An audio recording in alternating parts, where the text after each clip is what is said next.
एक गांव था सुखीपुर, लेकिन वहां का लोग बहुत ही दुखी रहता था। उस गांव का एक ही रास्ता था, वो भी आत्माओं ने घेर रखा था। जो भी आदमी उस रास्ते से रात्रि में गुजरता था वो गायब हो जाता था।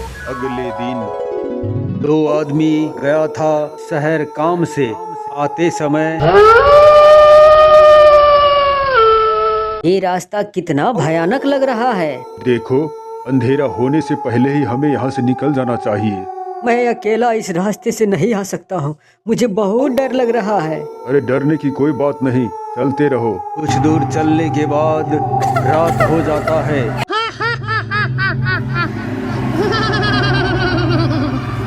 दो आदमी और एक साथ, आज बहुत दिनों के बाद अच्छी भोजन मिला है। पेट भर के खाऊंगी और खुशियाँ मनाऊंगी।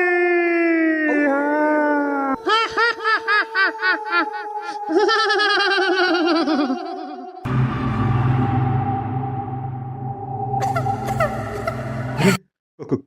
कौन है आप? मेरी नाम शंखा है, मैं इसी गांव का बहू हूँ। आप हमको इस तरह से नहीं मार सकते। तुमको मालूम नहीं, रात होते ही इस रास्ते से कोई नहीं आता। जो भी आता है वो मेरा शिकार हो जाता है। मुझे मुझे माफ कर दो। माफ कर दो? वो भी तुझे? मैं इस सुखीपुर गांव को दुखीपुर में बदल दूंगी।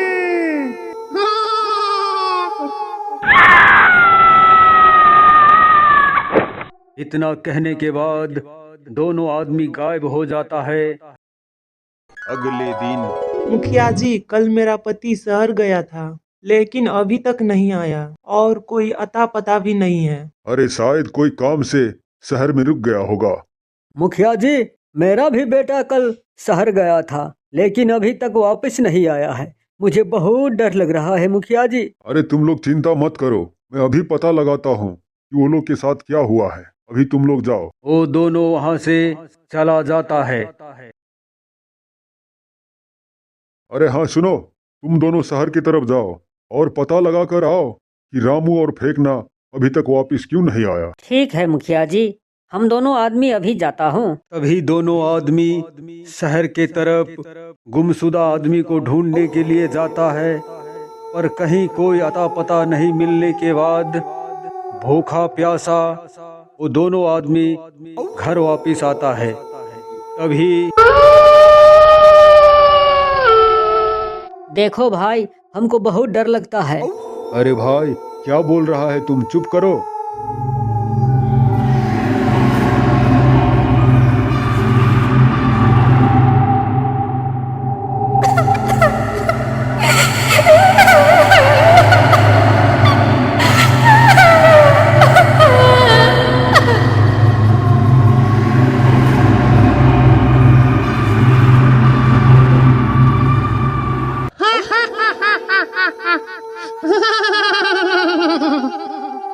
अरे वाह, आज भी दो आदमी।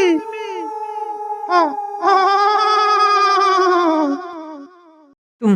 तुम कौन हो और क्या चाहते हो?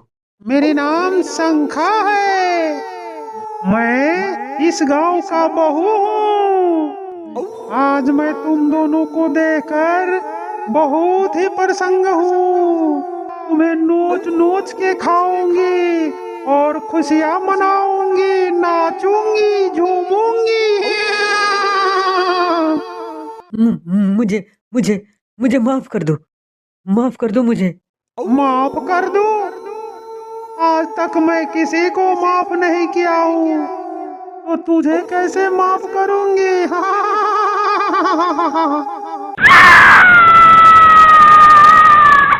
और तभी वो दोनों आदमी वहाँ से गायब हो जाता है।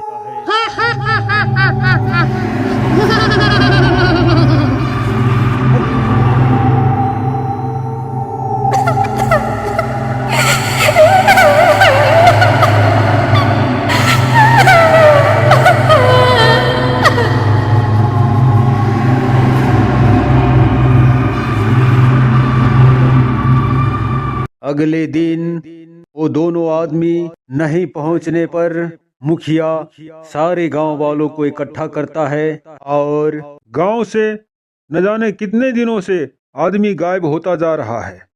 अगर इसी तरह से आदमी गायब होता रहा तो इस गांव में एक भी आदमी बाकी नहीं रह जाएगा मुखिया जी। मैं समझता हूँ, लेकिन ये पता लगाना होगा कि गांव के आदमी आखिर गायब कैसे हो रहा है और इसे कौन गायब कर रहा है। अरे मुखिया जी, गांव का आदमी गायब हो रहा है, इसके बारे में एक ही आदमी बता सकता है। आखिर वो है कौन और रहता कहाँ है वो? एक बाबा है जो खंडाली पहाड़ पर रहता है। वो बहुत बड़ा तांत्रिक है मुखिया जी। सारे गांव की आदमी बाबा का पास जाता है और बाबा तपस्या में लीन रहता है।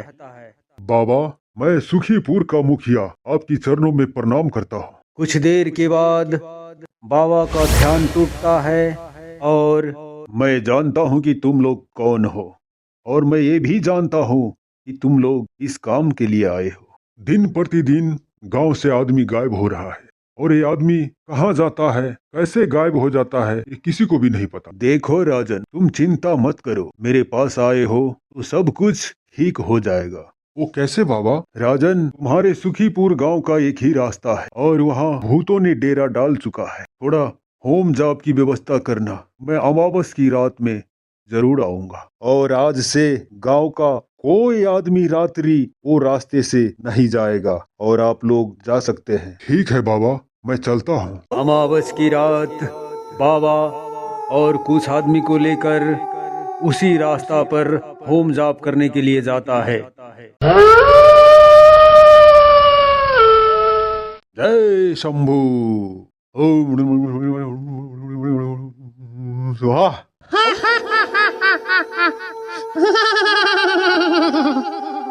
आज इतने सारे आदमी, आज तो और भी मजा आएगा।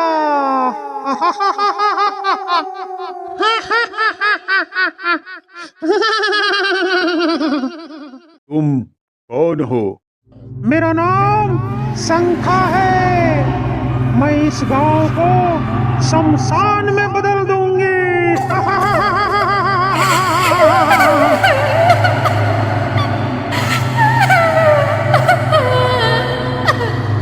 निर्दोष गांव की लोगों ने तुम्हारी क्या बिगाड़ा है?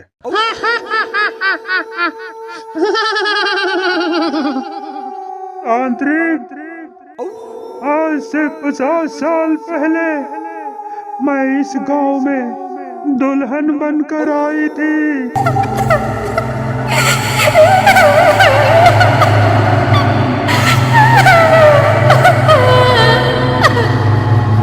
लेकिन दहेज के कारण मेरे सास और ससुर, यहाँ तक कि मेरे पति भी मेरे खिलाफ अपने माँ बाप को साथ दिया और इन तीनों मिलकर मुझे जिंदा जला दिया।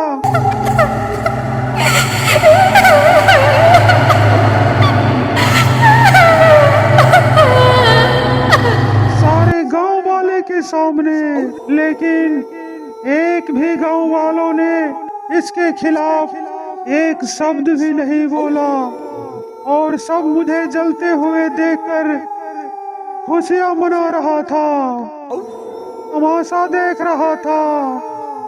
और उसी दिन मेरी भटकती आत्मा ने एक कसम खा लिया कि मैं इस गांव को शमशान बनाकर छोड़ूंगी और आज मैं वही कर रही हूँ। तो मेरे रास्ते में मत आओ तांत्रिक, नहीं तो मैं तुझे भी नहीं छोड़ूंगी।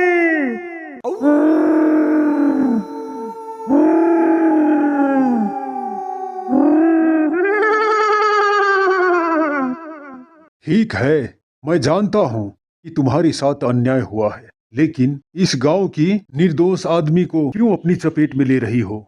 नहीं तांत्रिक, मैं कसम खाई हूँ, इस गांव को मैं शमशान बनाकर ही छोड़ूंगी।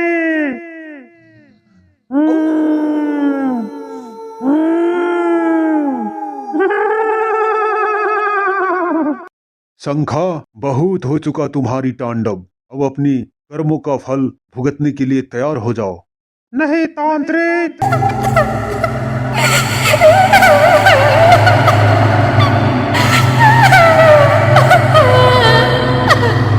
जय शंभू। स्वाहा।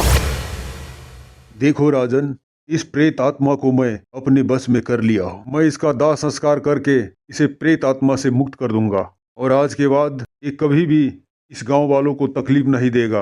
ये कभी यहाँ नजर नहीं आएगी। जय शंभू, जय शंभू, जय शंभू।